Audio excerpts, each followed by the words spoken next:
நண்பர்கள் அனைவருக்கும் அன்பார்ந்த வணக்கம். இன்றைய பதிவில் ஜெர்சியில் ஒரு சினைமாடு மாடு இரண்டாம் ஈத்து மாடு நல்ல கலர் பேஜ் பாருங்கள்.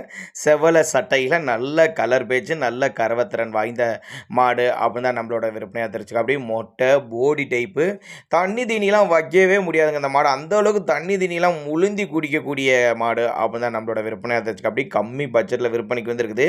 மாடு தெளிவாக இருக்குது. ஃபேட்டெல்லாம் தரமாக தரக்கூடிய அப்போ 100% ஃபேட் எதிர்பார்க்கலாங்க. இந்த மாடு எந்த ஊர்லேருந்து விற்பனைக்கு வந்திருக்குது, இந்த மாட்டோட கறவைத்திறன் விலை நிலவரம் எல்லாமே பார்க்கலாம். அதுக்கு முன்னாடி நம்ம சேனலை சப்ஸ்கிரைப் பண்ணிட்டு இந்த வீடியோவை ஸ்கிப் பண்ணாமல் கடைசி வரலுமே பாருங்கள். 9 மாதம் சினியாக இருக்குது மாடு, 9 மாதம் சினியாக இருக்குது. ஜெர்சி டைப் மாடு தான். இன்னும் கண்ணி ஈன ஒரு 15 நாட்கள் டைம் எடுத்துக்கும். 2 மடங்கு மடி எடுத்து தான் மாடு கண்ணி ஈனும் அப்படின்னு தான் சொல்லியிருக்காங்க.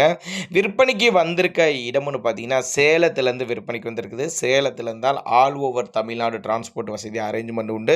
நல்ல குட்டியான மாதிரி நல்ல கொழுன்னு இருக்குது பாருங்கள் மாடு. இந்த காம்பளம்னா நல்ல காம்பளம், மடி நல்லா எடுக்கும் தான் சொல்லியிருக்காங்க.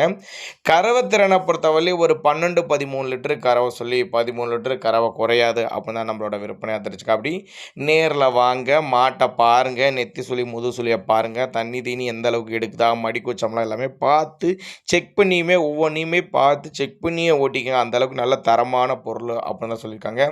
ஒருவேளை நான் கொடுக்கக்கூடிய தகவல் உங்களுக்கு போதுமானதுலனா கூட தாராளமாக அவர்கிட்ட காண்டாக்ட் பண்ணுங்கள். இண்டிவிஜுவலாக மாட்டை வாட்ஸ்அப் பண்ணிட்டு ஃபுல் டீட்டெயில் தனித்தனியாகவே கொடுத்தலாம் சொல்லியிருக்காங்க. தேவைப்படும் நபர்கள் தாராளமாக காண்டாக்ட் பண்ணுங்கள். 13 லிட்டரு கறவைத்திறன் கொண்ட மாடுங்க, ஜெர்சி டைப் மாடு.